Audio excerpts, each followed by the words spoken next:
think we will not wait for the discussion to join. So I would like to introduce our chairperson as well as our rapporteur. This session is being chaired by Dr. S.K. Singh. He is a professor in the Department of Mathematical Demography and Statistics. He has been involved in National Family Health Survey. He is one of the coordinators for National Family Health Survey, and at present he will be chairing. And today he will be chairing for the session on technical session on estimation and modeling of COVID-19 pandemic. The rapporteur for this session is Dr. Deepti Govil. She is assistant professor in the Department of Population Policies and Programs, and she is at present involved in the aging studies in our institute. I would request Professor S.K. Singh to take over this session and conduct the session and give the session timings as well as for each of the participants. Thank you. Thanks, Dr. Manoj. Thank you, sir. Thanks for brief introduction. Yeah, basically, good afternoon to all the participants. As we are aware that estimation and projection are base for any program, especially this kind of pandemic situation, unless until we are not having some idea where we are, how we are going to proceed forward, and where we are expected to land, we cannot develop suitable programmatic intervention. That is why it is extremely important to have estimation and projection of COVID situation in a country or in particular region of the world or globe as a whole. Especially after March 2020, when this pandemic started grabbing different countries, there is a flood of estimation and projection. And all those estimation and projections have been based on varying techniques, varying methodologies, various inputs data for estimation and projection. Variation in assumptions about reproduction number across different caste, class, community, different geographical region. That is why, starting from deterministic to probabilistic models, we have a range of estimates and range of estimation that lockdown imposed in India like country has protected these many deaths, these many new infections. That is why it is a very interesting issue, interesting topic for debate. Now in this session, we are having 5 presentations. I will request Dr. Ashraf Abdul Salman to please give his presentation on COVID-19 pandemic, volume of spread and infections at various points of time in Saudi Arabia. Thanks a lot. I welcome Dr. Ashraf. You can please start your presentation and please take around 12 minutes.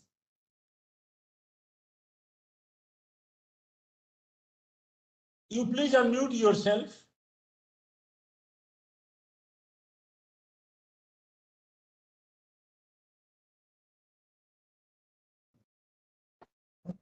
Hello, Salam sir. Just click here, sir. On right of bottom. Full screen.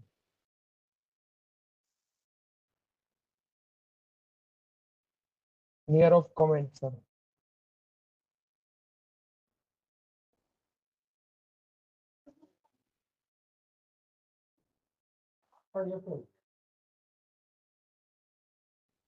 Dr.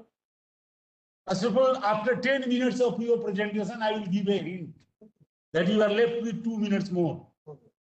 Please. Sir, we can't see your screen, sir. Hello? Yadav? Salman, sir, we can't see your screen. You are not transferring the rights to share. Okay?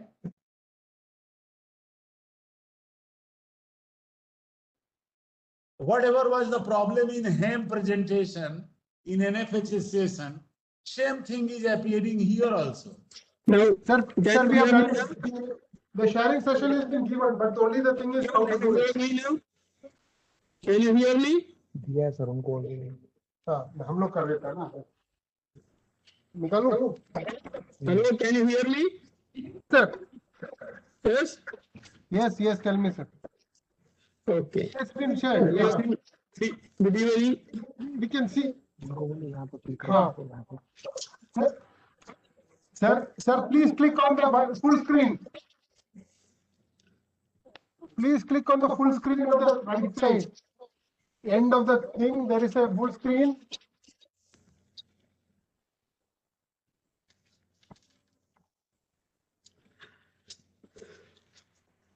Manoj sir, I think that share option will come once my term comes because at present my share. Yes. Okay, Yes. thanks. Yeah. Is it clear now? Can I start? Yeah, you full screen, make it full screen, Ashok ji. Make it full screen, sir. Now this is enough. This is enough. Good evening, the chairperson, my professors, my colleagues and friends, the students of IIPS. I am here to discuss about the COVID-19 situation in Saudi Arabia.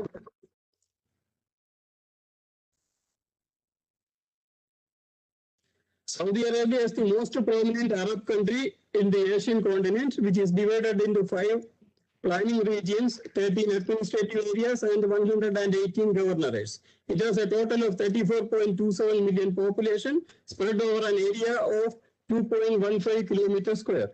COVID-19 spread all over the world rapidly with vulnerabilities.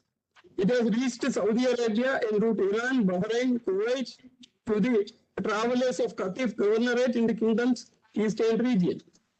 Saudi Arabia addressed the pandemic in many ways.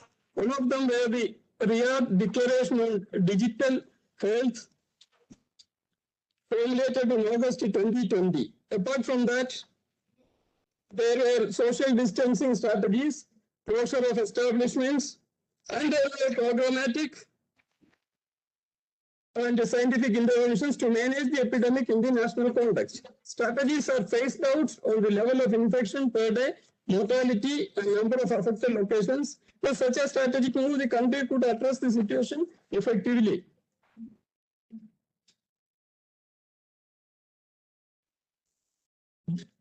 In this context,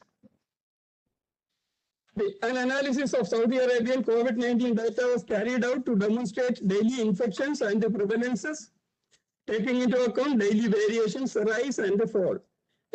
The objectives of this study are to explain the scenario by tracing out the trend of new cases and active cases reported on a daily basis, identify the major affected locations and including future cities, trace out the epidemic according to the intensity of spread, and compare the spread of the epidemic in the kingdom with the global trends.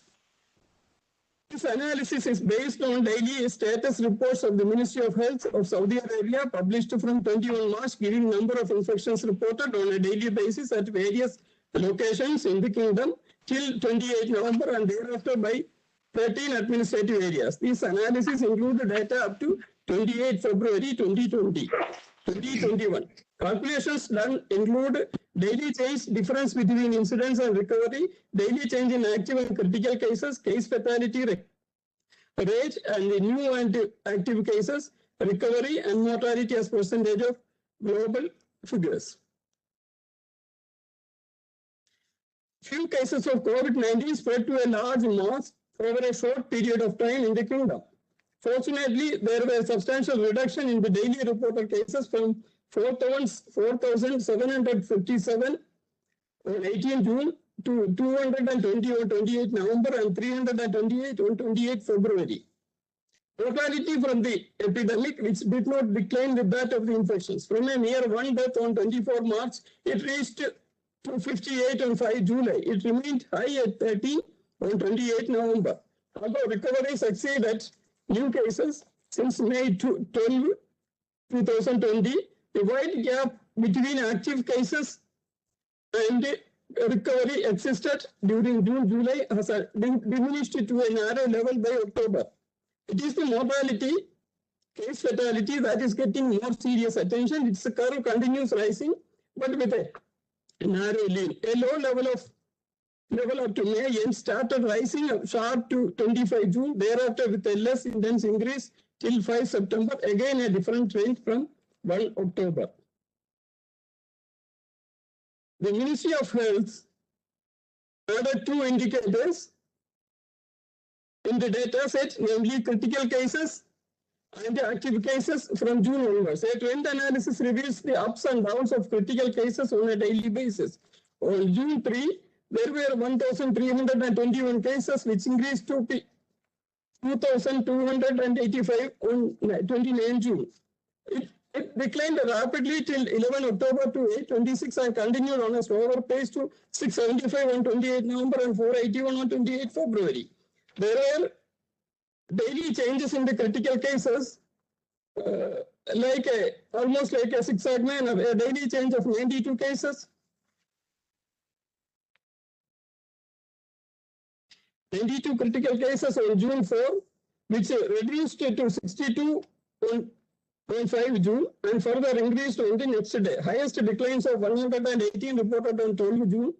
On the other hand, and 25 June. On the other hand, there were clear declines on this behalf. While critical cases decreased by 12 on 17 June, it's a decline of 62 reported on 7 August.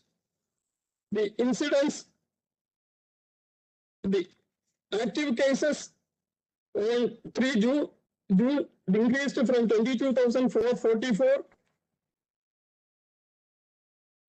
on that day to 63,026 on 13 July and thereafter declined sharply. The increase from 3 June to 19 June was so sharp, thereafter it slowed down.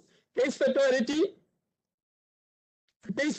calculated as deaths to 1,000 total infected cases, which increased sharply to 15.1 by 6 April and thereafter declined to 5.4 by 23 May. But it started hiking slowly, reaching 16.4 on 28 November and 17.2 by 28 February. It depends mostly on the positive cases and deaths reported. Still on 28 February, there were 6 deaths and 322 new cases, giving rise to 18.6 per 1,000 cases. Huge increases in daily infected cases during the early days, close to an addition of 100 for a certain period, thereafter increased to 500 and 1,000.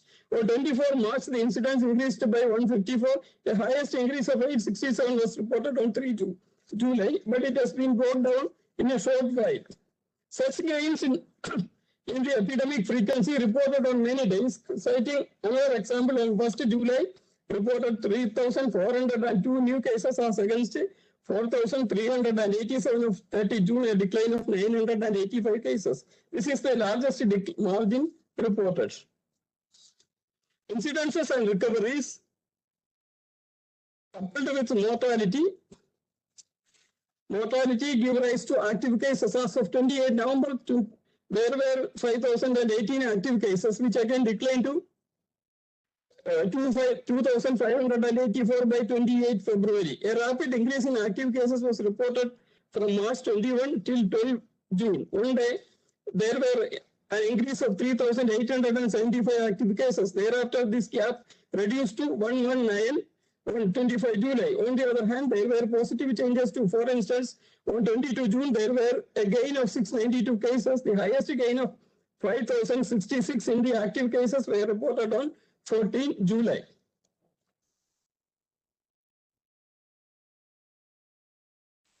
Saudi Arabia is the largest country in the Arabian Gulf, having an area and a population of 0.4% each of the world. Starting with a 0.2% of the cases on March 21, the percentage increased to 1.5 on 20 June, but it declined to 0.02% by 28 November and 0.01% by 28 February, following various phases of transition over the 8-month period. Regarding recoveries, the kingdom passed through stages of low percent of recovery during 21 March to 4 May. A sharp increase during 5 to 20 May, fluctuating high recoveries till 4 August and thereafter lower recoveries. Still, the percentage of recoveries fluctuated between 0.02 to 2.5% of global figures, reporting at 0.88 on 28 November, which is a positive outcome of the mitigation efforts.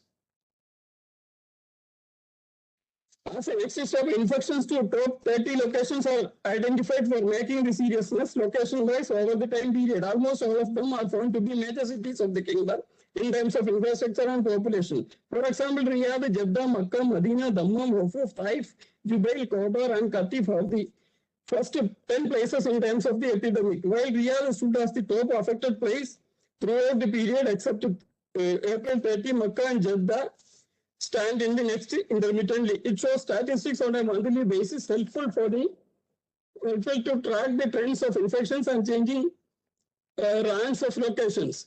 Riyadh city has the first rank in all the months except April, where the total infection increased from 409 to 58,589.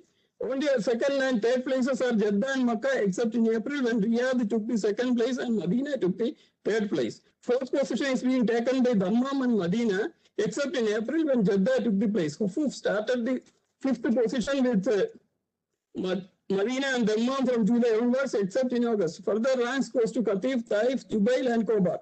The other locations in the list are Najran,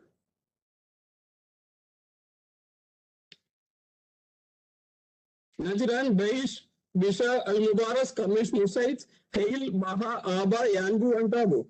Major cities in the kingdom receiving greater attention in the context of Vision 2030 are referred as feature cities. There are 17 in number. Here, the capital city has faced a serious daily infection during May-June, with efforts of mitigation as well as quarantine programs further spread was curbed. Therefore, to bring down the infection rates. Other cities such as Jeddah, Makkah, and Medina have reported higher daily infections, but all were brought down post-July. All these cities report lesser epidemic cases on a daily basis. On June 10, there were more than 1 million COVID detection tests were conducted. By July 17, it was declared that 65,000 COVID tests were being conducted on a daily basis. On 14 August, the total tests conducted reached 4 million in the kingdom. And by March 11, it was reported that 6.9 million PCR tests were already conducted. Saudi Food and Drugs Authority decided to approve the Pfizer BioNTech vaccine in December 2020. Saudi Arabia authorized the use of Oxford AstraZeneca COVID-19 vaccine on February 28. Saudi Arabia Health Ministry said that more than 2 million COVID-19 vaccine doses have been administered across 500 sites till 13 March 2021. The ministry confirmed that the vaccines in the kingdom are safe and effective, that the number of those who have received the vaccine has reached 1.7 million as of 13 March 2021.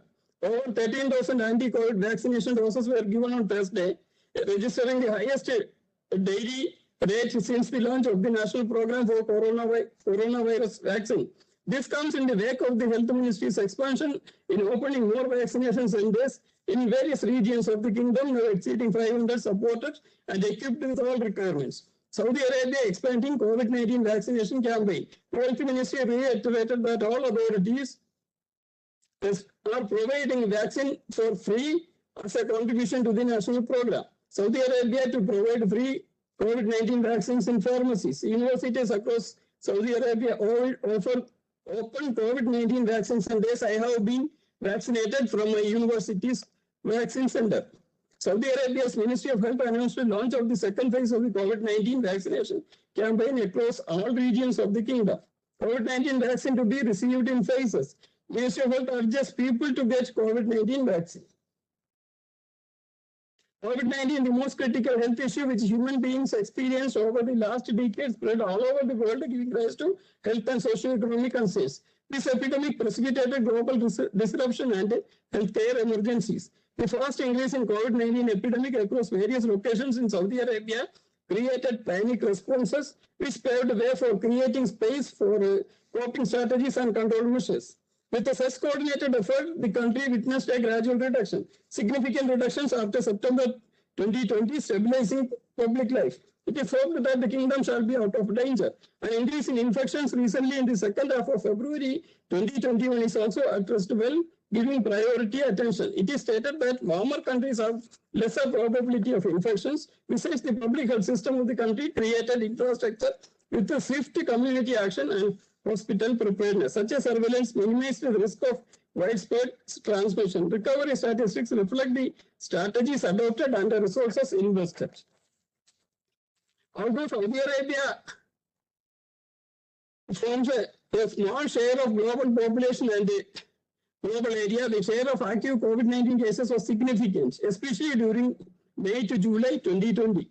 Interventions influenced a reduction in critical cases and mortality. Interventions controlled the overall progression of the epidemic from premier points of spread such as Riyadh, Makkah, Jeddah, Medina, Dammam, Buraida, Jubail, and Qatif urban pockets.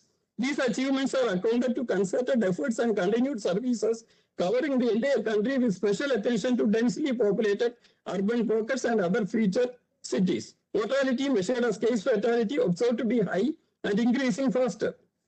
Higher mortality rates in the country might be linked with the age distribution of population, age patterns of infected persons, life expectancy, and comorbidities. But the increase in case fatality observed could be positively attributed to the lessened number of infected cases, that is the denominator. Overall, the COVID-19 scenario of the country could be phased into 5. An initial phase, March-April, a spreading phase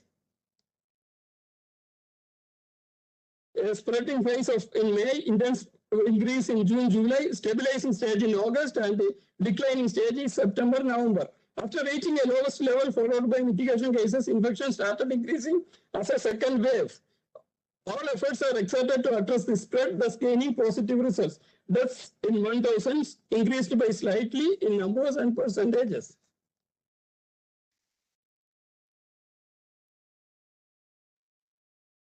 COVID-19 spread all over Saudi Arabia, all administrative areas, all governorates, and almost all localities, more than 200 locations. This threat was efficiently addressed by the government through intervention strategies of medical and legal dimensions, consisting of financial packages to ensure smooth life, but reprimands to law enforcement. Thus, the gap between infection and recovery is reduced, but with very slow reduction in deaths. These reductions in the country figures have been reflected in its proportion to the global figures. While the global figures continue increasing rapidly, their country share declined, which might be credited to the country efforts. June, July months were critical in peak days of infection, recovery, and declines. Immediately, these declines stabilized to resume normal living in the country with reduced daily infection and increased recovery. But the case fatality rate does not halt expectedly. Moreover, this epidemic spread across the country faster, affecting major areas of population concentration. The major cities like Riyadh, Jeddah, Makkah, Medina, Dammam, and Buraida have higher rates of infection than the medium-sized cities like Hufuf, Qatif, and Mubarak.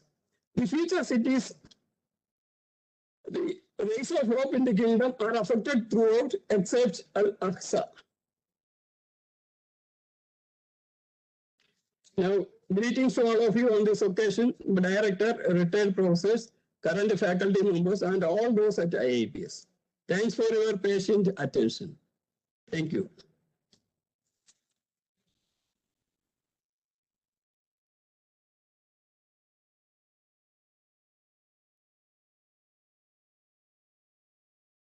Arabia, along with regional variation at different point of time in the country. In addition, you have also presented a complex domain of vulnerability factors across different regions. I'm pretty sure this information will be extremely useful for our participants in this seminar, as well as government, local government, for adopting suitable strategies. We will discuss on your presentation once completing all 5 presentations scheduled in this session. Now, second presentation, I am requesting Dr. Suryakant Yadav to make his presentation on peak and size of COVID-19 in India. Dr. Suryakant ji. Thank you, sir. Am I audible? Yeah, very well. Oh, thank you, sir. So first of all, I'd like to thank Chairperson Dr. S.K. Singh and the IFS seminar organizing committee to provide me an opportunity to present my research paper before all of you. So my research work is titled as the peak and size of COVID-19 in India. And we have also trying to mention what kind of forecasting and projection methodology we are using, which is basically SARIMA. And we 4 people have been working together. So first author is myself. Second is Pawan Kumar Yadav. Third is Neha Yadav. Fourth is Chandrakant Yadav. So this is the outline of my presentation. It starts from introduction, actually, research highlights I have put on the last. And then we have objective, data source, methods, result, conclusion, and then acknowledgements. So what happened in late December 2019, for the first time, pneumonia cases with an unknown cause were reported in Wuhan, China. And in January 2020, the cause of those pneumonia were identified as a new type of coronavirus by the WHO. As of today, India ranks the 3rd position in the world because now Brazil has come to the 2nd position just in the last week. That is the highest number of daily confirmed cases until September 2020. In 7 months since the first case on 30th January 2020, the daily confirmed COVID-19 cases have reached to the highest count in the world. The peak value of daily confirmed COVID-19 cases in USA and Brazil was recorded at 77,000 and 69,000 respectively. However, India surpassed the USA in the daily confirmed COVID-19 cases and reached the peak value of USA at the end of August 2020.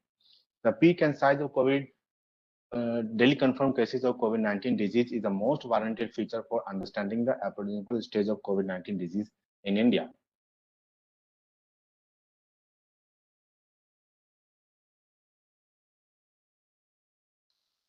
The objective of the study are to analyze the growth rates of confirmed cases of COVID-19 disease in India and to provide an expected count of peak and the size of confirmed cases. Data sources that we have used from COVID-19 India API. This is a crowdsourcing API volunteered by many of the analysts working in the India. And we have used this data, retrieved the data between the dates 30 January 2020 to 31 August 2020 for the analytical purpose, which is a period of 5.5 months rolling from 15 March 2020 to 31 August, which is used for the regression analysis or the SARIMA model like that. And we have also used a period between data between the period 01 September 2020 to 30 September 2020 for the validation of the outcomes that we have got from the SARIMA model and the regression model or the exponential model. The exponential model that we have used is defined as yt is equal to c into b to the power t, where c is a constant and b to the power t is in exponential model term, where b can be defined as e is equal to the power r,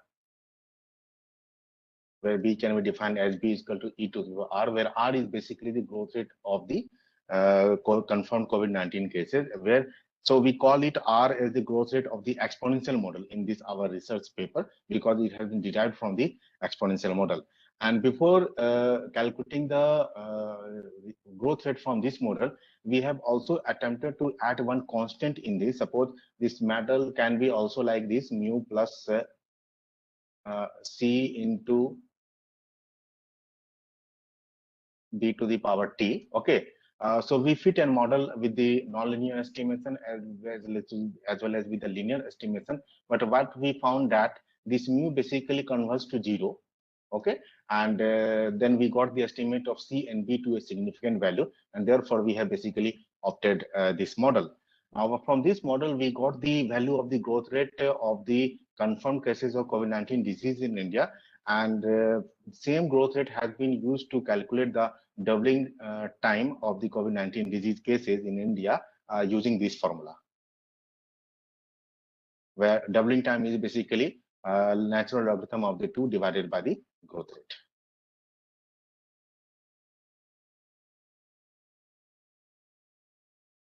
We have also calculated effective reproduction rate using Lotka-Euler equation, and this this reproduction rate is basically the same as the basic reproduction rate, which is in the very much initial period of the 5 to 14 days, and effective reproduction rate is the reproduction rate at the time t.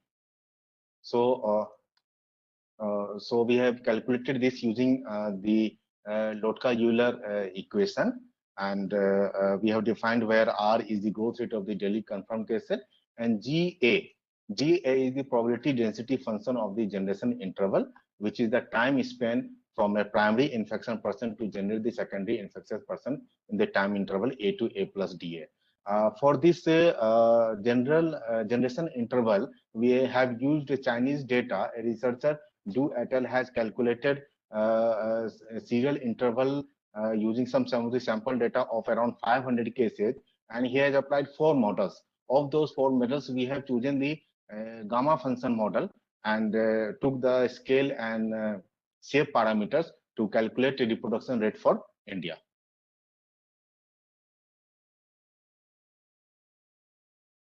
Then for the projection of the confirmed cases, we have used seasonal auto-regressive integrated moving average model, which was basically applied on the exponential growth rate of the daily confirmed cases from mid-March 2020 to 31st August 2020 to predict daily cases from 1st September 2020.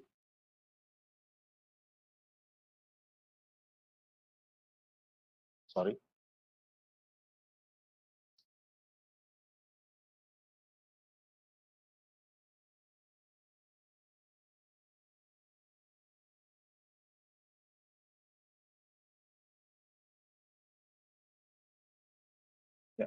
We have applied this method to predict daily cases from September 1, 2022 until 28 February 2021. And Sarima model is defined as PDQ, and then we have the seasonal parameters.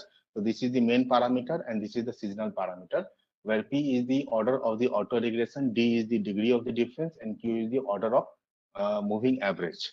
And the whole model can be expressed like this, where YT, that is the dependent variable, is the difference series of the confirmed cases, and YT minus K is the lagged values of YT of order K, and ET is the white noise for the normal equation as well as for the lagged errors, and phi is the moving average parameter of this model, and beta is the auto-regressive parameter. So this is the first output from our results.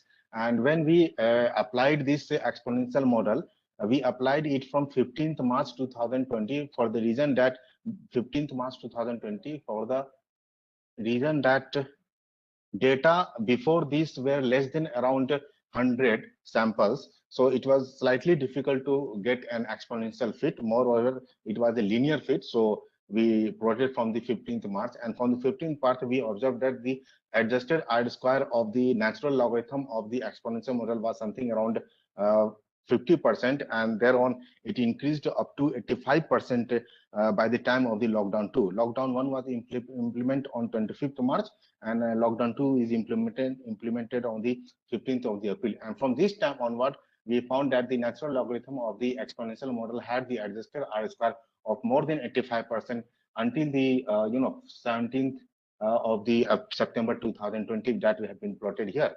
Now, what is most interesting point in this exponential fit model is that we have plotted 2 exponential fit, one up to the May 2020 and second one up to the August 2020.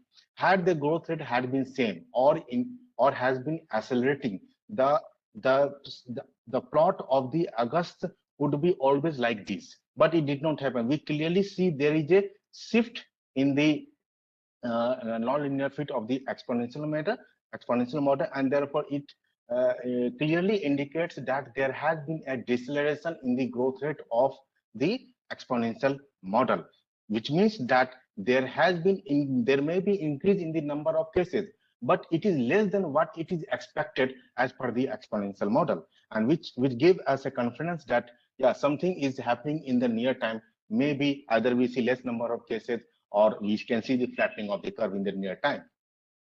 So we plotted the growth rates of this growth rates that is obtained from the exponential model, and we have also plotted the doubling time. It is a clear indication that in the last 2 weeks of the March, as well as in the first 2 weeks of the April, the growth rates from the exponential model were very much haphazard, and therefore we can see these kind of peaks.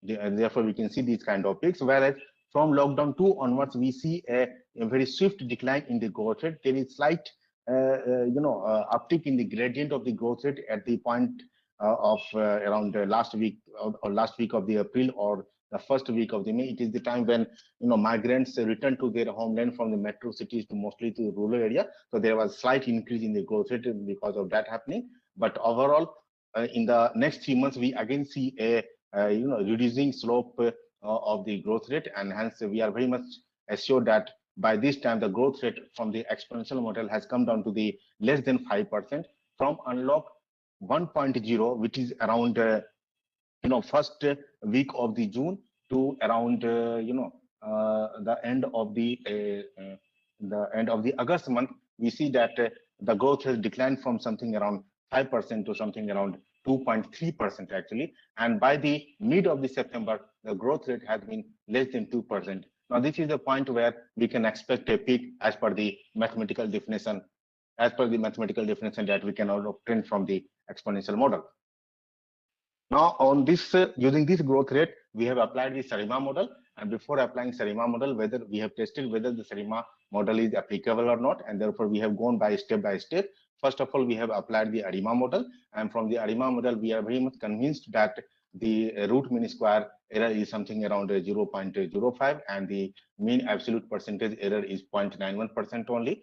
And however, the lunge box is not significant. Okay, and after applying SARIMA model, that is the addition of the P and Q in the SARIMA model with the cycle of the 7 days, we are getting a more robust model fitting with a smaller root mean square error model, as well as a smaller mean absolute percentage error model, as well as we have lung box estimate as significant. So this confirms to this group of researchers that we can go ahead with the SARIMA model.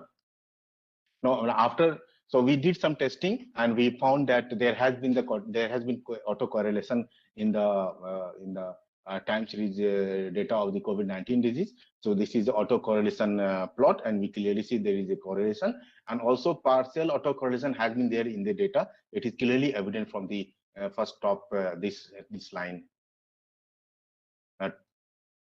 This line. Now, most important things is the diagnosis of the analysis after application of the SARIMA model. So we found that residuals have showing almost stagnant variance over the time, which is very much required to implement the SARIMA or the ARIMA model. Okay, and the residuals also show a normality around the mean is equal to 0 with a slightly more lengthy tails. So, and the ACF and PCF plot show almost no autocorrelation in the transform data on which the SARIMA model is going to be applied. Now, these are the parameter estimation of the SARIMA model, COVID-19 disease for the India 2020, and we found that autoregressive of the order 1 is not significant. Autoregressive of the order 2 is not significant, but moving average of the order 1, seasonal autoregressive of the order 1, seasonal moving average of the order 1, all are significant at less than 0.01. So this also gives a pretty confidence that the estimates from the SARIMA model has to be significant and effective to predict the COVID-19 cases. Now, this is our last plot, and we clearly proclaim that the estimation done using SARIMA model on the COVID-19 data and using the exponential model gives a very close to precise estimate of the peak, as well as timing, as well as the size of the COVID disease in the India. From this graph, we see that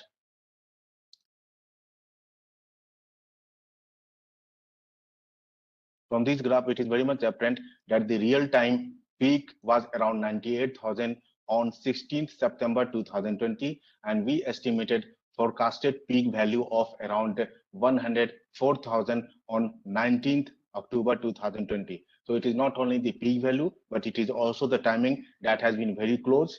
And this work was done around, was uploaded on the IIPS website on 17th September. Okay, and after that, we have still kept track all over the months. And by the end of the October, we found that our estimates projection was around 105 lakhs, and the real-time projection is around 103 lakhs. So after all tracking of around the next 4 to 5 months, we are very much confirmed that our projection using this methodology is almost correct. And this is the first time we have done this. This is for the first time we have shown that the projection can be done very precisely using SARIMA model or the Indian data, or using this methodology can be done also for other countries, whether the peak is short or whether the peak is delayed. So conclusion of the study shows that the SARIMA model is suitable for projecting daily COVID-19 cases. The study based on moments of the distribution of daily confirmed cases of COVID-19 disease and reveals the uncertainty about the peak and curvature of the COVID-19 disease. The estimates based on calculations show the peak value on 19th September 2020, whereas the real-time peak value occurred on 16th September 2020. Thus, the prediction made is almost close with the real-time peak value of daily COVID-19 cases for India. For the first time, virtually the timing of the peak and its value awaiting the real-time data has been projected. The study successfully explored the epidemiological stage of the COVID-19 disease in India, which has been our aim with this research paper. I'd like to summarize the research highlights as the last slide of my research presentation. We found that the exponential model is the best fit of a daily confirmed COVID-19 cases in India. The trends in growth rates of daily confirmed cases saw a swift decline during the 5.5 month period since April 2020. The effective reproduction rate in India declined from 3.6% in the third week of March 2020 to 1.14% at the end of the August and 1.10% at the end of the September. The forecast reveals that the peak of daily confirmed cases wavers approximately 104,000 cases since the third week of April 2020. The effective reproduction rate value equals to 1 at the end of November 2020. The cumulative confirmed cases of COVID-19 in India would account to approximately 105 lakhs at the end of the December. I would like to thank Professor K.S. James, the Director and Senior Professor of the IIPS, for his recommendation and suggestions to carry out this study and initiating policy briefs on COVID-19, and for providing constructive comments which helped immensely in improving the quality of this work. We are also thankful to the members of the group IIPS team of researchers on estimation and projection of COVID-19 cases for their suggestion. IIPS team of researchers and estimation and projection of COVID-19 cases have given almost around 7 to 8 papers on the COVID-19 which are uploaded on the IIPS website. I thank you very much for giving you all time and attention. Thank you very much.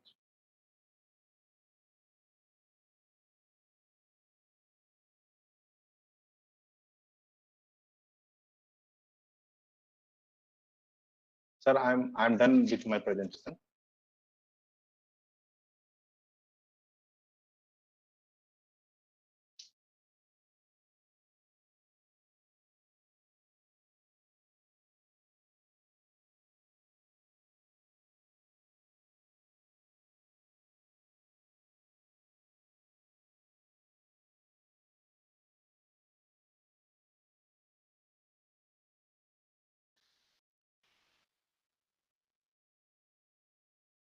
Good afternoon, everyone. Yeah. Please Good take around 12 to 14 minutes, Amrita. Sure, sir. Yes, sir. Good afternoon, everyone. My name is Amrita GS. I have completed Masters in Statistics and MPS and MPhil in Population Studies from IIPS. I'm going to present a study titled A Comparative Study to Find a Suitable Model for an Improved Real-Time Monitoring of the Interventions to Contain COVID-19 Outbreak in the High Incidence States of India. Coronavirus disease widely known as COVID-19, is a severe respiratory syndrome caused by a novel coronavirus. As of March 11th, there were more than 50,000 cases and 4,000 deaths reported across the world, and including 62 cases and 1 death in India. Since then, varying trends of the infection spread have been reported for different locations, which remained ambiguous due to the novel nature of the coronavirus. So accurate modeling of the disease transmission is crucial for optimizing control interventions. One of the vital metrics for the assessment of transmission trend over time is time-dependent effective reproduction number.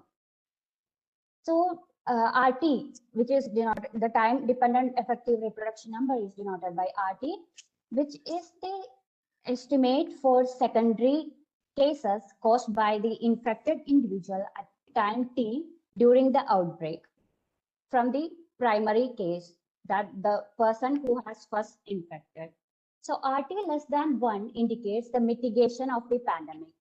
So RT greater than 1, of course, indicates the progression of the disease. So we have here computed the time-dependent effective reproduction number using 2 methods, namely the case reproduction number and the instantaneous reproduction number. Valinka et al. Proposed the likelihood-based method of estimating the reproduction number, which is called as case reproduction number, using which the secondary spread has been found. The another method, which is, so there are certain drawbacks of these case reproduction numbers, which are, to be specific, there are a lot of statistical analysis involved with case reproduction number, and for a short period of time, the case reproduction estimation sometimes leads to an overestimated value. So in such cases, it is difficult to go with this method.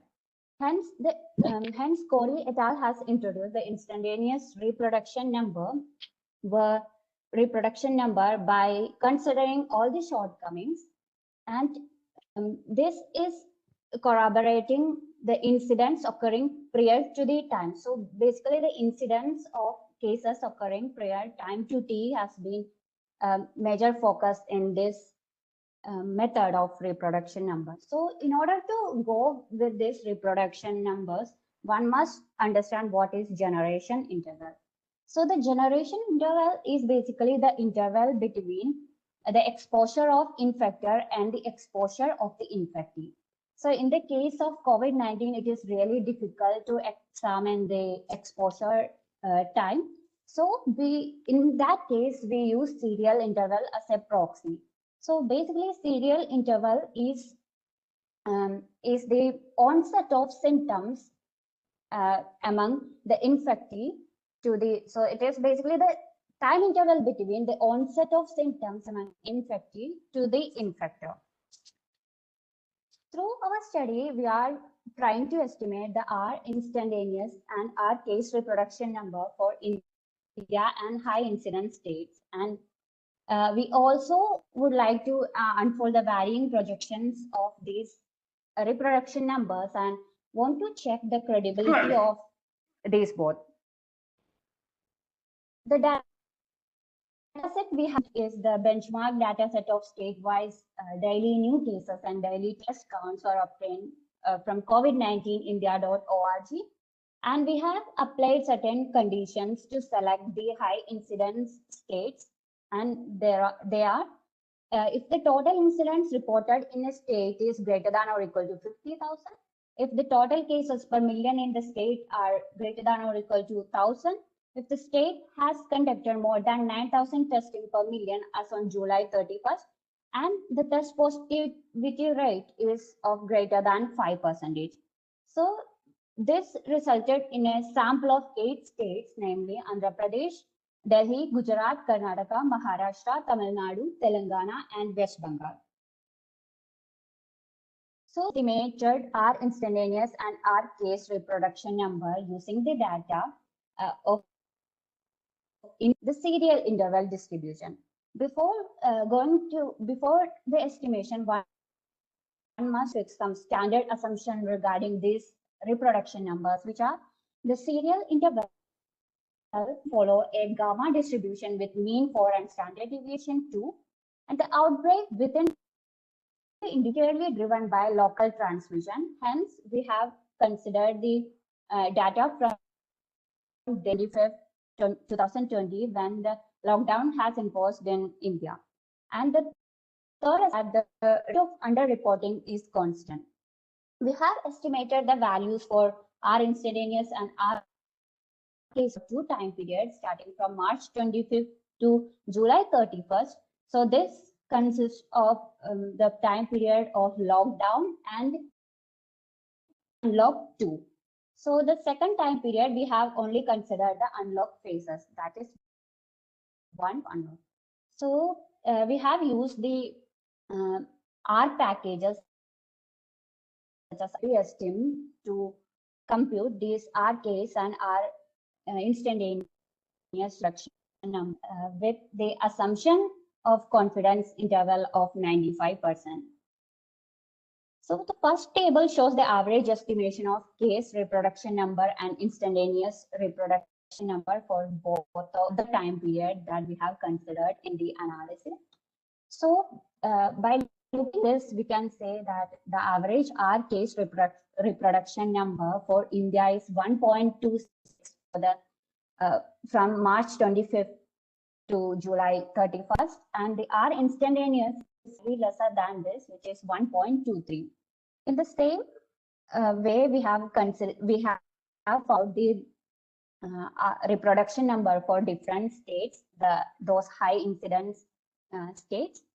And in the second half of the table, we have computed the reproduction number for the unlock phase, that is unlock 1 to 2, starting from June 1st to July 31st. These are the values of the... Hello? Hello, sir? We can hear you, ma'am. Yes, ma'am, continue, ma'am. Okay.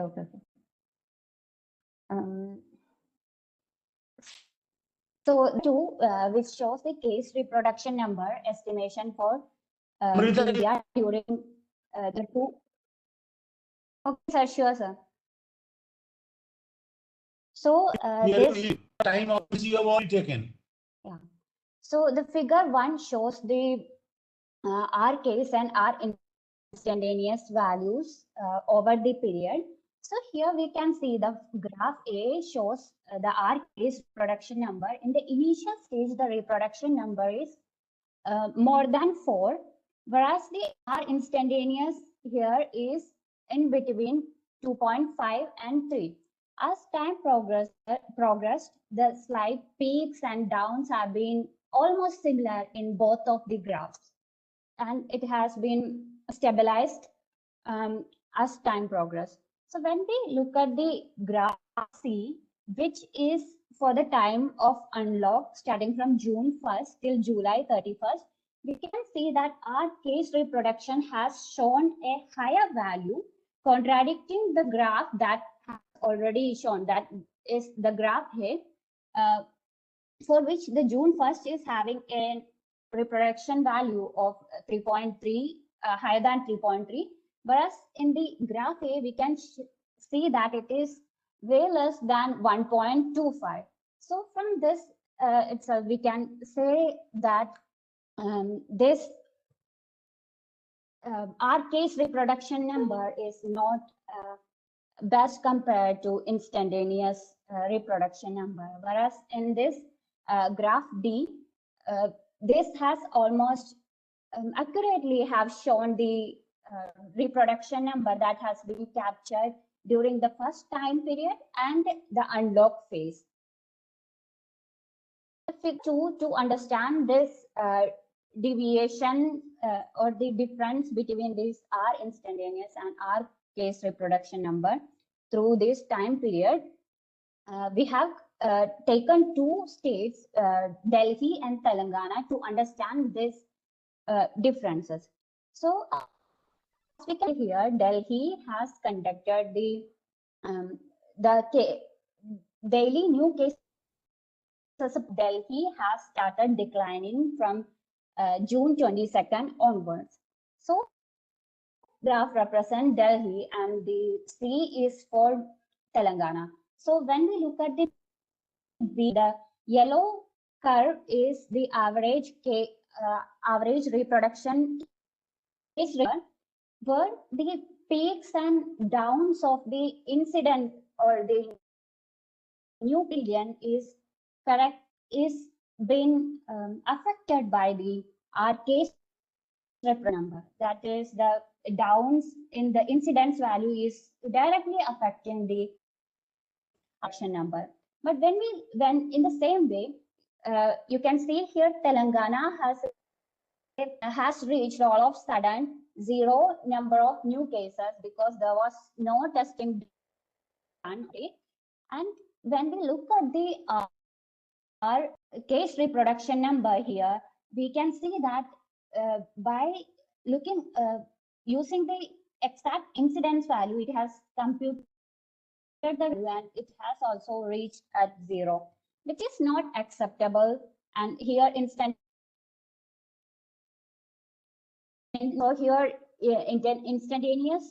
reproduction number has considered all the incidence value across the time and have computed the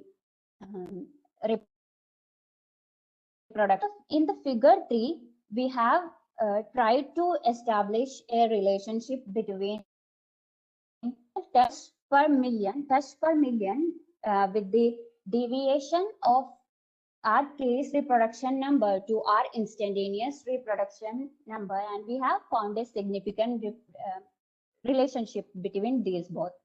So these deflections are significant across the two time period that we have considered here. So this association shows that because there is higher number of testing is being conducted, it is believed that there is the exact number of cases have been captured through the higher number of testing has been conducted. And the deflection of our case from our instantaneous estimate could also serve as an indicator of assessment of sufficiency of testing in this case. As we know, our case is directly affected by those incident cases, and this higher difference of Delhi is mainly due to this. And that there are a lot of study in this regard that have computed the reproduction number, but here in this study we have tried to compute the reproduction number using two methods, our case and our instantaneous, and also for the two time period, that is during the lockdown till the unlock 2 and separately for the unlock phases. So we have found that while our case remained deflected from the two incidents, our instantaneous captured the variations in line with the real-time trend of incidents.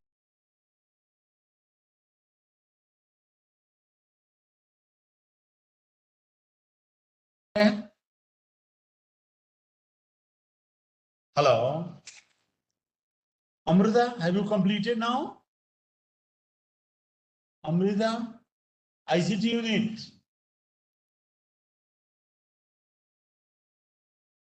Yes, sir. क्या problem है? Why your voice is going in between that? It's internet problem, sir. Now it's working, sir. Fine. Patel ji, Mr. Yes, Patel, sir. why this problem is occurring? Yes, Right? yes, sir. Please take care. Yes, sir. It's an internet problem. Okay, okay, sir. Okay, sir. Okay. Okay, Amrita, thanks a lot for your presentation. Amrita? Amrita? You It's can muted, just sir. Yes. I am not muted. She is muted. तो just उसका हटा दें. Yes, sir. Yes, sir. Let me call Satish Chandra Mishra to speak on risk assessment of healthcare worker exposed to COVID-19. Dr. Mishra? Yes, sir, I'm available, sir. Yeah. I'm Can sharing you my please- screen, sir. I'm sharing my screen, Please sir. take care that your time for you also is 15 minutes, okay?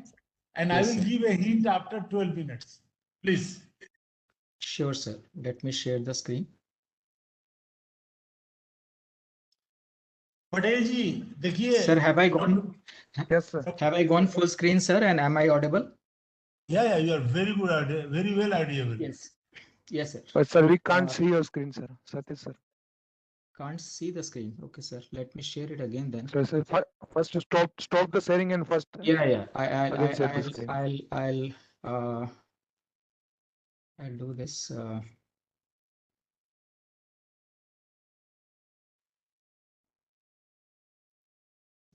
I'll just close my this window. This is Middle of the screen, first stop the sharing button. yeah shared. Oh, stop. Yeah, stop sharing. Yes, I have done stop sharing. Yes. Yeah. Now we just- can see. Yeah, sir. Let me just open my presentation again because I closed it just for sake of. Okay, I have come back to this presentation and I'm sharing it again, sir. Okay, sir.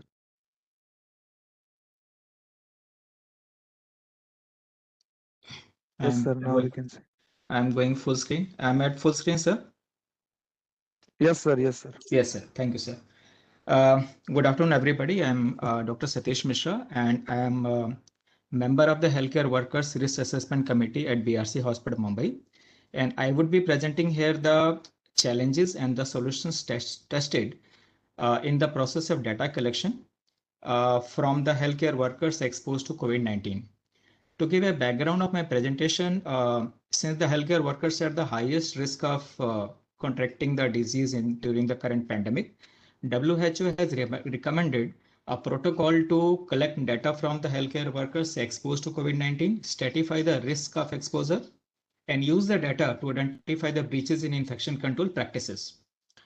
Now, Ministry of Health and Family Welfare also has given a guidance that each and every exposure of healthcare worker to COVID-19 would be reported to a local risk assessment committee. In line with this, a 5-member healthcare workers risk assessment committee was formed at BRC Hospital in March 2020. And till date, we have gathered data from approximately 3,000 exposures. Now, let us be familiar with few definitions. A healthcare worker not only involves the one who gives direct care to the patient, it also involves the staff who is not directly involved in the patient care, but could still be exposed in the healthcare setting, like people who are working in the engineering department or administration, etc., as well as the contractual staff employed by the healthcare. Now, a healthcare worker is supposed to be exposed to COVID if he is providing care within 6 feet distance from the person so diagnosed, or shared a close space when an aerosol generating procedure was carried out, like suction, intubation, etc., or was in direct contact with the secretions or environment of a COVID-19 person, like say giving sponging, bed making, dressings, or sharing the bathroom.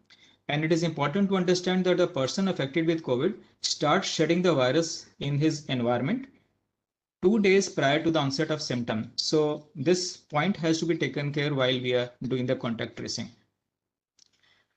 Exposure is defined to be high risk if the duration of the exposure is more than 15 minutes, or the healthcare worker has performed an aerosol generating procedure on the patient and he was not in the recommended PPE. Now, let me give a brief about the healthcare setup. This BRC hospital is a 390 bedded multi-specialty government hospital, and patients are referred here from all over the city of Mumbai by a network of 13 primary health centers. Now, at the main entrance of the hospital, we have a system of clinical triaging for COVID patient. Clinical triaging for the symptoms of COVID. And if a person is suspected to have COVID, Then he is attended separately into a fever OPD made adjacent to the main entrance. And one wing of the hospital is converted into isolation ward or fever ward so as to take care of the suspected as well as confirmed COVID patients. The healthcare workers which are posted in COVID duty, that is in the fever OPD or the fever ward, they are fully covered from head to toe with the impervious cover. Whereas the healthcare workers which are in non-COVID area, that is called the green area of the hospital, they are assigned PPE according to the procedural requirement, which may vary from say face mask to add on say face shield to N95 mask to cotton standard surgical gown. Here I would also like your attention to the fact that almost 1/3 of the healthcare workers who are subordinate staff or the contractual workers, and English language was a barrier for them. Now, the protocol was like this. Every exposure to the healthcare workers in the non-COVID area of the hospital would be reporting to the healthcare workers risk assessment committee because all these exposure were considered unintended. Now, the healthcare workers risk assessment committee would collect data from these patients and they would then do the risk assessment, and the risk was assigned as low risk or high risk. If a healthcare worker is assigned a high risk status, then he would undergo a quarantine for 14 days with RT-PCR at intervals. And if he is low risk, then he can continue to work as usual. So therefore, it's a time-bound process because all the healthcare workers who are assigned low risk have to be reinstated immediately to the work to avoid a manpower crisis. The process started with a paper-based questionnaire, which were adapted from the state health guidelines. And this included the demographic profile of the healthcare worker, then his health status, and the details of the exposure. Now, all these details then were manually transferred into a Google Excel sheet, and the committee members, then they jointly assess the risk and, if required, with a telephonic interview with the patient. Now, this whole process had multiple challenges here. First of all, the delivery and the collection of these physical forms was a challenge because the healthcare workers were quarantined immediately after the exposure. Then the manual data transfer from this paper-based questionnaire to the Excel spreadsheet was itself time-consuming and burdening, and sometimes led to the procedure delays as well. It was sometimes a high-stress situation for the contact tracing team as well as the committee, particularly when the exposure happened at the evening hours, because the whole process of the contact tracing, the data collection, manual entry, and the risk assessment had to complete it by the next morning so as to call all the low-risk exposure patients from a quarantine back to the work. Now, other challenge was there was poor inputs as many healthcare workers ignored to fill the key questions into the physical format, and that necessitated telephonic interviews, which were another burden here. So the new solution tested was a Google form. And Google form was very convenient to deliver and to submit, and the data collection was all very smooth in the era of the smartphones. The key points made here was, the key points, all those which could not be dealt in the physical form, they were made as mandatory inputs here. The manual labor was saved because autofill electronic spreadsheet was there for rescue, and committee members could access the Google spreadsheet on their smartphone and put their recommendations online. But the process was not as smooth. Like there were a lot of challenges faced to begin with. First of all the healthcare workers were very reluctant to share their personal information on the Google platform. Authorities were equally concerned with the data security. Discussions were repeatedly held with the key people, but the main help came when the state authorities also started using Google form to collect the say COVID data from the state of Maharashtra, and that really helped us. Then the committee members were also very skeptical to begin with this new modality because they were already used to the paper-based questionnaire. There was also fear that they could delete the data accidentally during the handling. So it was demonstrated to them that there is a feature of retrieval of the data in the Google spreadsheets.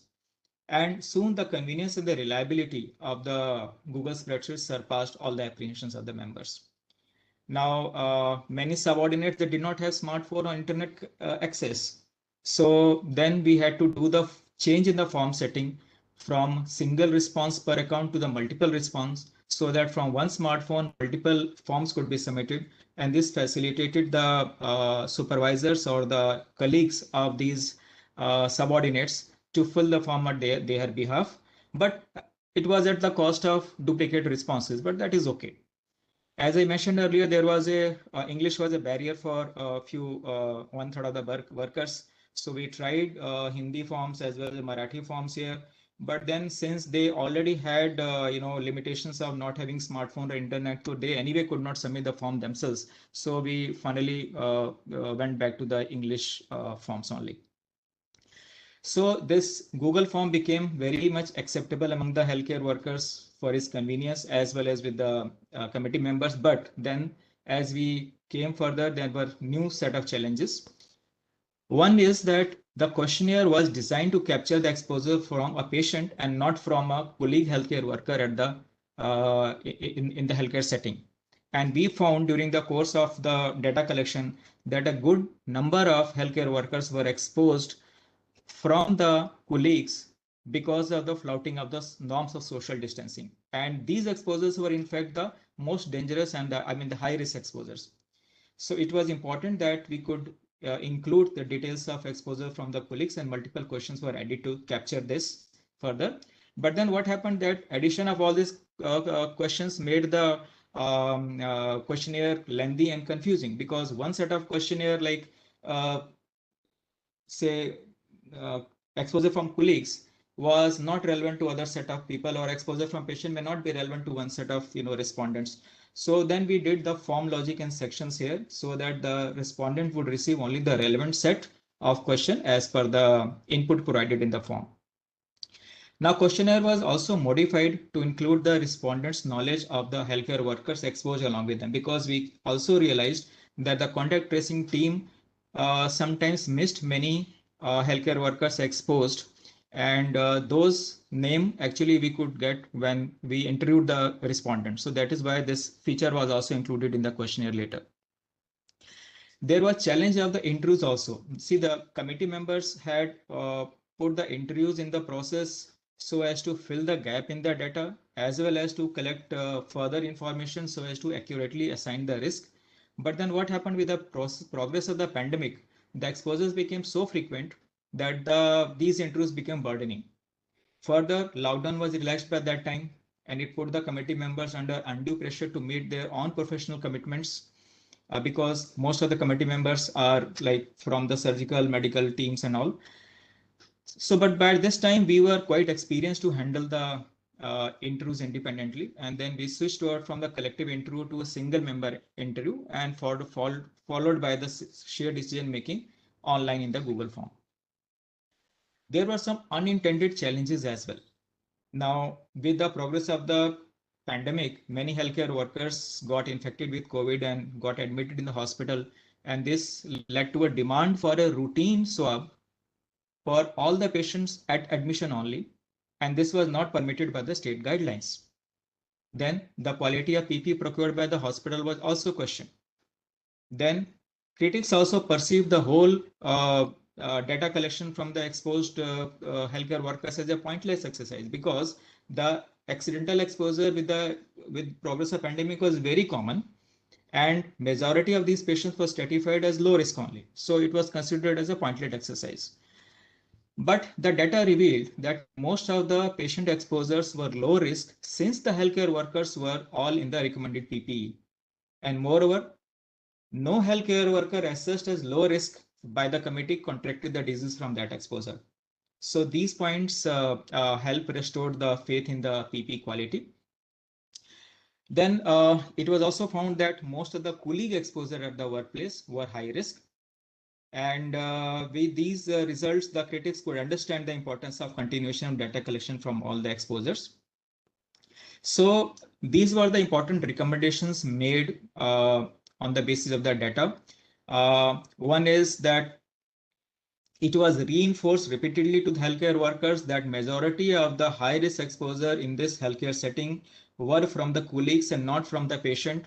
and this was completely avoidable, and it particularly occurred during their lunch sharing or their carpooling without their proper mask.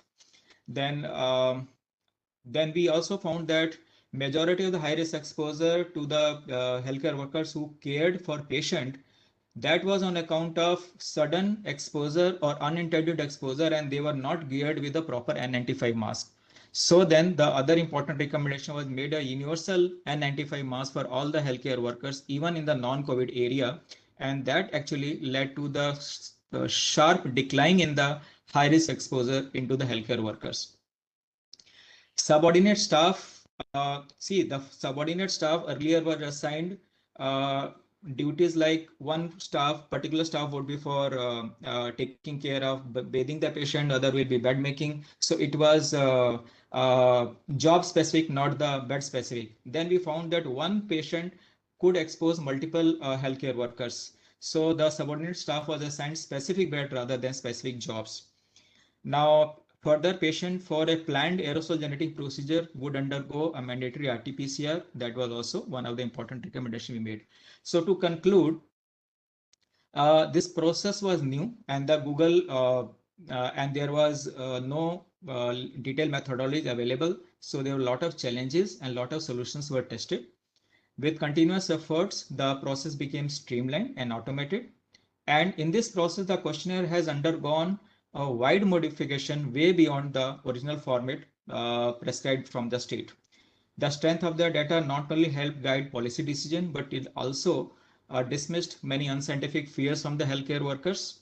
And this tool is freely available. This Google tool is freely available. The methodology is scalable, and any institution may get advantage of from our form, whatever we have used. So these are my references. Thank you so much for patient hearing.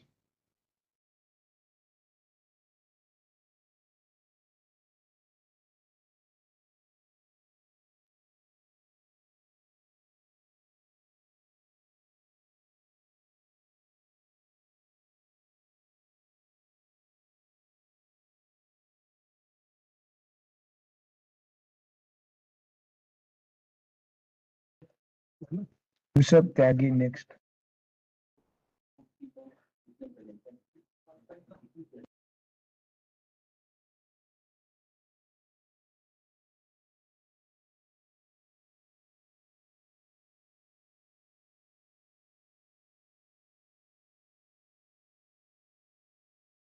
Hello. Hello. Yes, sir. Yes, sir. You can. I can hear. Start, Rishabh. Okay, sir. Okay, sir. So good afternoon, everyone. Today I'll be presenting my research paper, Estimation of Effective Reproduction Number for COVID using Real-Time Bayesian Methods for India and its states. So in this research paper, we have estimated reproduction number for COVID-19 for India and its states, and also looked at the factors that really mattered in disparity of reproduction number among the states.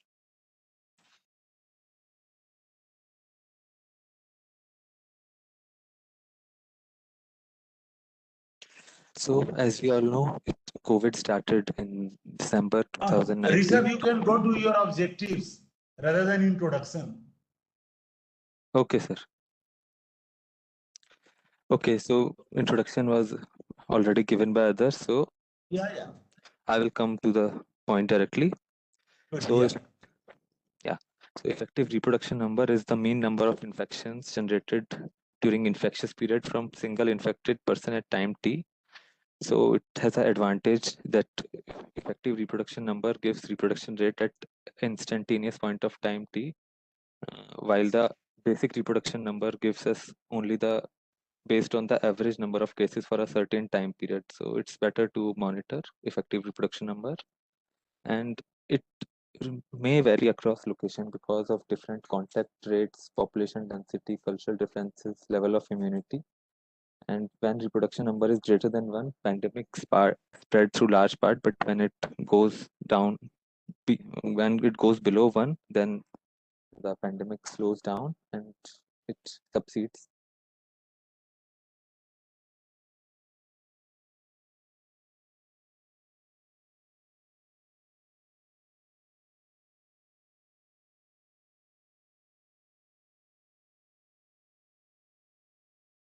What happened, Rishabh? Sir, my slides are not moving.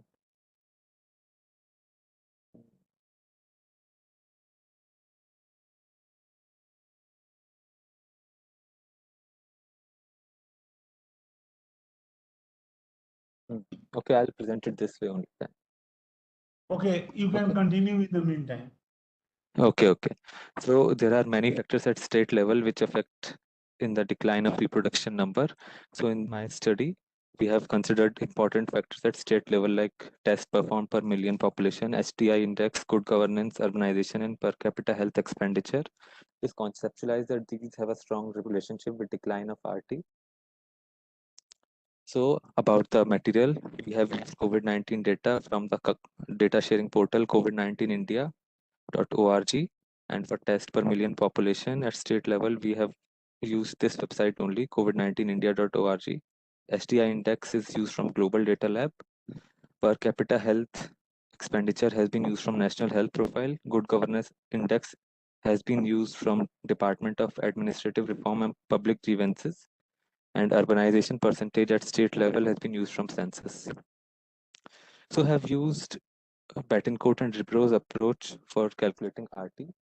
In this approach, we update today's RT value based on the RT's value in yesterday, day before yesterday, and all other previous days. So in this way, we have a prior distribution about the RT, and with the number of cases that are coming today, we update this information to get the RT of today. So this is the exact formula that I have used. So having seen k new cases, the prior for RT is equals to prior of k given RT multiplied by prior of RT divided by the probability of observing k new cases. So the choosing the likelihood function for the prior of k given RT, we are using the Poisson distribution because it is similar to the thing that when there is an average arrival rate of lambda cases per day, then we use Poisson distribution, and then lambda is equal to k t minus 1 multiplied by e raised to the power gamma rt minus 1, where gamma is the reciprocal of serial interval. So these are the three input variables for our model. First of all, daily number of confirmed cases at state and national level, which is taken from the COVID-19 India.org. Serial interval is taken to be 4 days from the many studies that I've seen, and basic reproduction number at initial time. So for the very first day that we have calculated, so for that we have to give a prior value of R, that is R naught. So we have taken that as 3. For the multiple linear regression analysis, we have carried out difference in the value of RT that was created between 2nd April and 9th May. That is our dependent variable, while our independent variables are test conducted per million, STI, per capita health expenditure, urbanization, and good governance. So from the model, we have observed that the initial value of R naught, which we take at the day 1, it doesn't affect our estimates much. So we take it 3, 4, 5, it won't affect our estimates much. And the width of highest density interval, also known as confidence interval, it is almost same for a given serial interval. And it is observed that RT increases with increase in serial interval. You can see it here.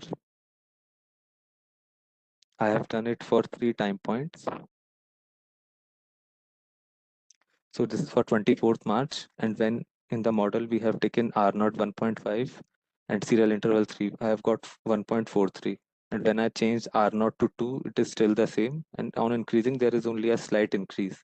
But when we goes to the right and see serial interval is increasing, then R is also increasing. So it shows higher the serial interval, higher is the reproduction number.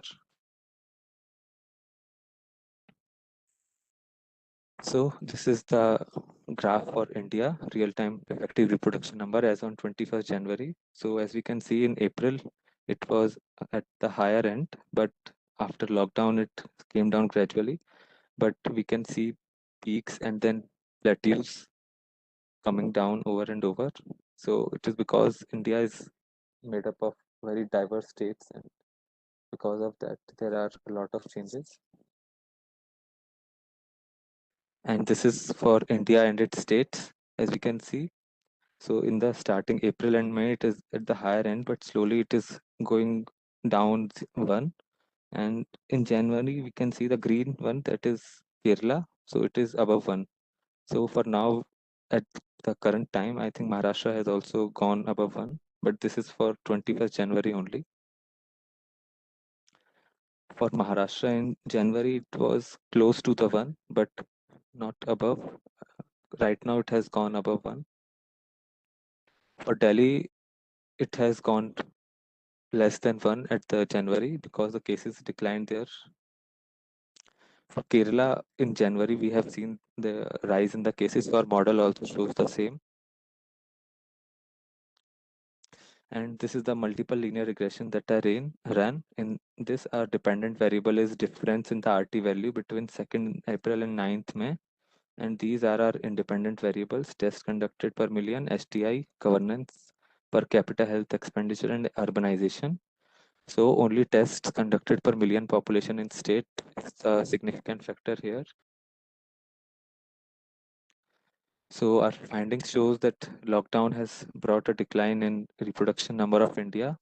However, this intervention could not completely work as India is a diverse country where some states are highly developed while some are not. So there is a disparity in the states. And this disparity in state is responsible because government intervention in India is not having desired effect on stopping spread of the virus. So the possible reasons that I've considered in this study are rapid testing, good governance, urbanization, per capita health expenditure, but a regression only suggested testing rate, which is a proxy for state's health policy that has a significant positive association with decline of RT. So the state's testing rate play a very vital role in identifying and isolating infected people and help reduce RT during lockdown period.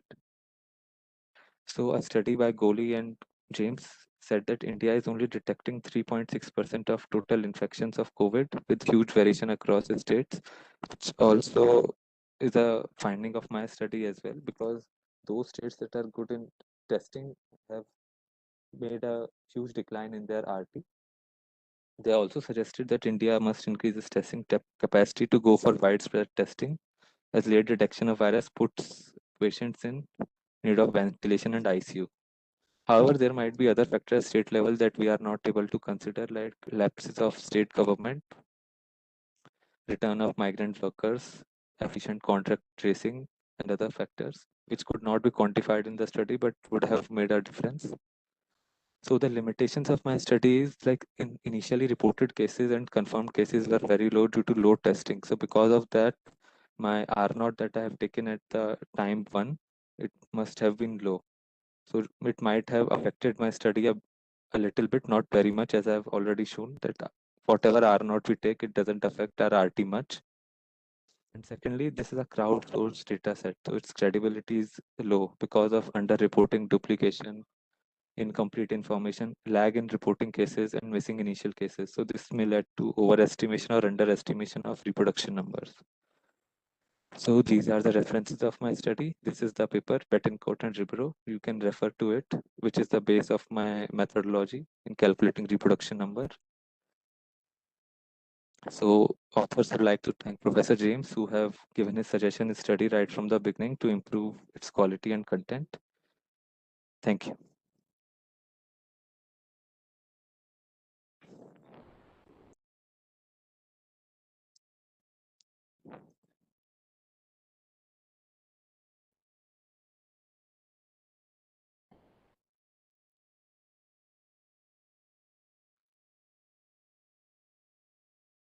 Production number.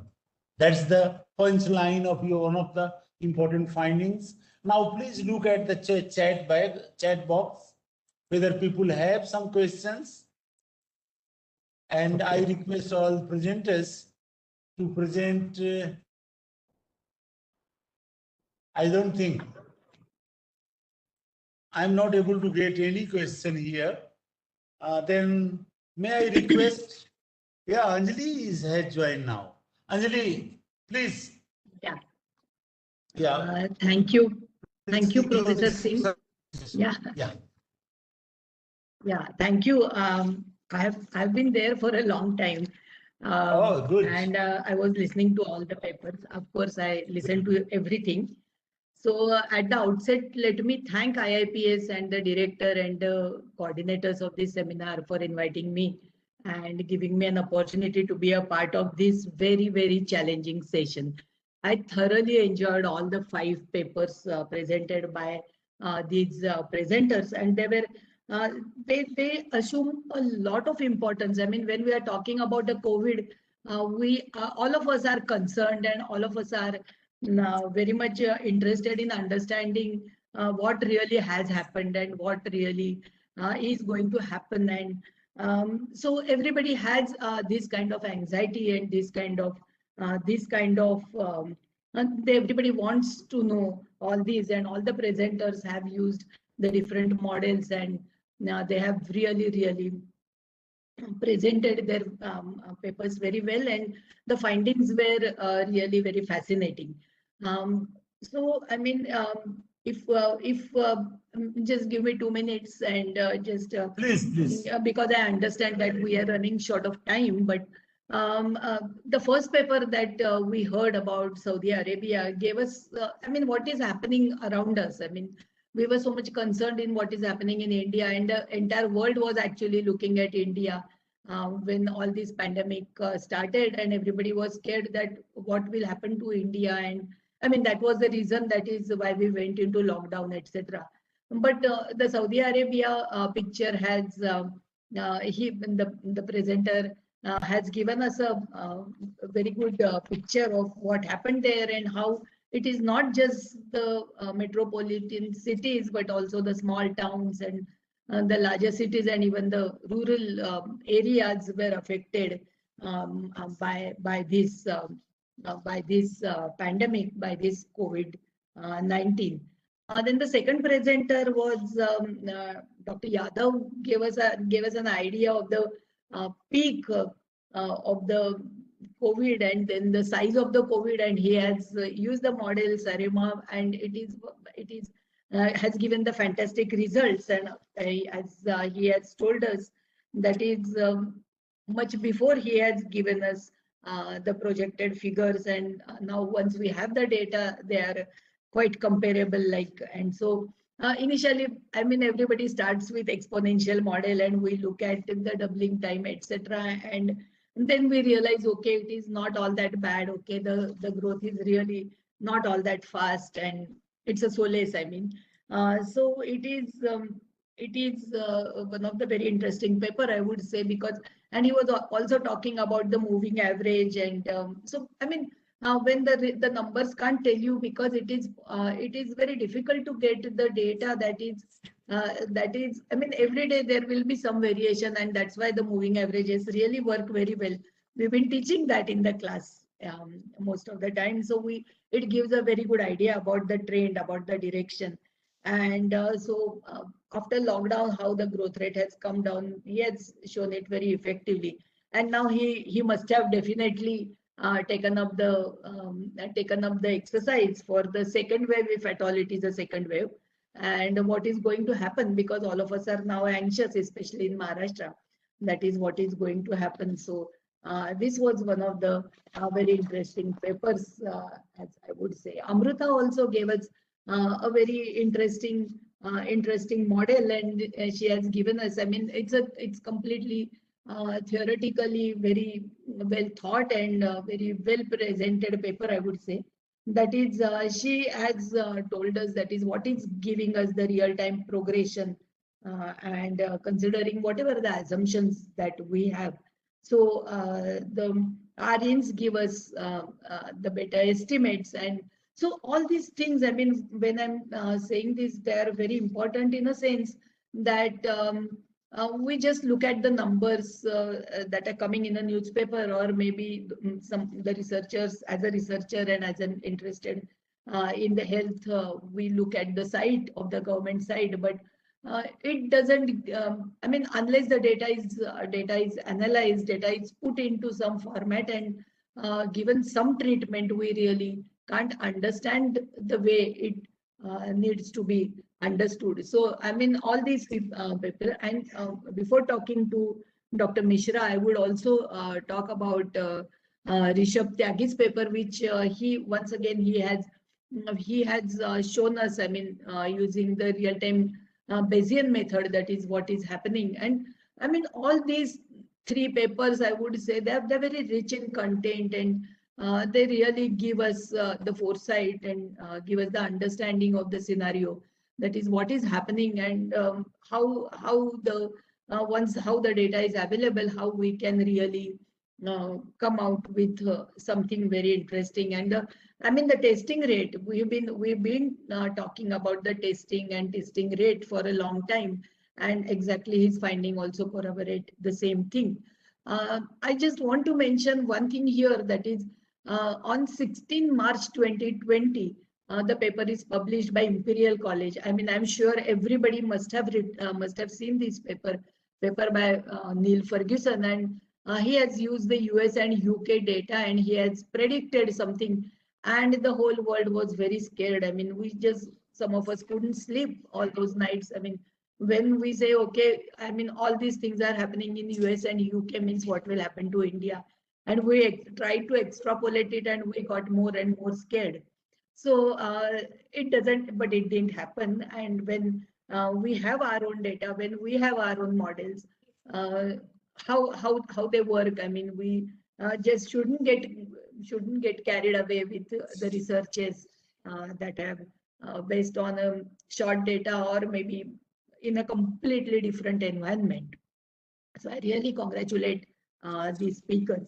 And I mean, Dr. Mishra also needs a special mention and congratulations here, because he has taught about a very, very important force of all this. And when we were fighting this pandemic, these were the people who were at the forefront, and they were at the risk. We've seen them at the risk, and we've seen that many of them got infected, many of them have really. So, I mean, this is the thing that they have done is commendable, that is collecting the data, and I mean, developing the SOP, because something like this is happening for the first time, and how difficult it is to contact trace, how difficult it is to look at the exposure. And when the virus was new, we were not knowing anything, and I mean, everything was in a kind of we were searching something in the complete darkness, and so these people were fighting with the virus at that time, and for them, these people have developed a SOP, and it assumes a lot of importance. I mean, developing this. So there are all kinds of problems in the data collection, in the analysis, etc. All of us know that. I mean, those who are in primary, the entire IIPS, and all of us that who have trained from there. So we know all these difficulties, and he has really come out with those difficulties in a very, very concrete way. So I really congratulate all the speakers. It's a wonderful work, and I wish all of them the best, and to take this work forward. Maybe guide us on what will happen. I mean, if at all it's a second wave, where all it will go. And so we are really looking up to you for all these things, because India is, all of us know that there are a lot of differentials. We are at a different stages, and we are so we really are not homogeneous and facing the different challenges. So that is what is happening. That is what the data also shows. Thank you, Dr. Anjali. Our second technical session is going to start. So I thank you. Yeah. I thank you, sir. Now, since there is no question in this chat box, we are going to open it for any question answered by any of the participants. Is there anyone who wants to put their any question, observation, remarks? If they want, you can put first unmute yourself and then put your question.